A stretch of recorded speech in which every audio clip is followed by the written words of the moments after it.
வணக்கங்க ஐயா.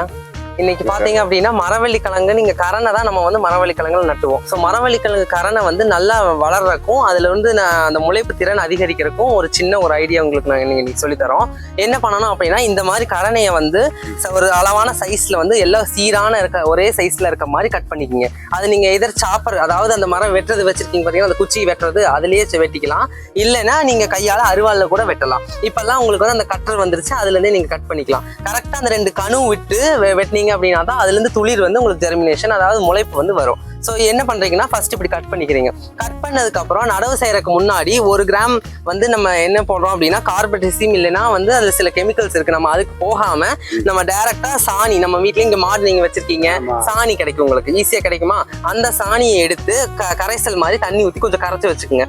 அந்த சாணி கரைசல்ல இங்க வெட்டி வச்சிருக்க இந்த குச்சியோட இந்த கரணையை என்ன பண்றீங்க முக்கி வச்சிருங்க.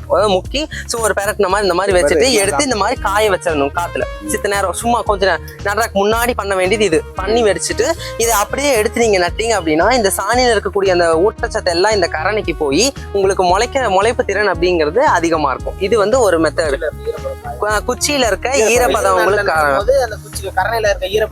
காயாது. இது வந்து ஒரு ஐடியாங்க. இது இல்ல அப்படின்னா இன்னொரு ஐடியா என்ன பண்ணிருக்கோம் அப்படின்னா கடையில வந்து அசோஸ்பிரிலம் அப்படின்னு சொல்லிட்டு ஒரு கெமிக்கல், இந்த அசோஸ்பிரிலம் வந்து பாத்தீங்கன்னா வாங்கிட்டு நம்ம இதுல என்ன பண்ணணும்னா 30 ml 1 லிட்டர் தண்ணிக்கு 30 ml இந்த ஊத்திட்டு கலக்கி அதுக்குள்ள நம்ம இப்ப ஊற வச்சிருக்கோம் பாத்தீங்களா இந்த செட்ஸ், இந்த கரணைகள், அந்த கரணைகளை உள்ள போட்டு வெட்டின கரணையை உள்ள போட்டு ஊற வைக்கணும். ஒரு 15ல இருந்து ஒரு 20 நிமிஷம். அதெல்லாம் ஊறினதுக்கு அப்புறம் 30 ml போட்டு ஒரு தண்ணி ஊத்தி வச்சிருக்கிறோம். இப்போ வச்சுட்டு இப்ப ஊறிட்டு இருக்கு. ஆமாங்க, இது அசோஸ்பிரிலம் எழுதிருக்கு பாத்தீங்களா, அசோஸ்பிரிலம் இங்க கீழே எழுதிருப்பாங்க அசோஸ்பிரிலம்.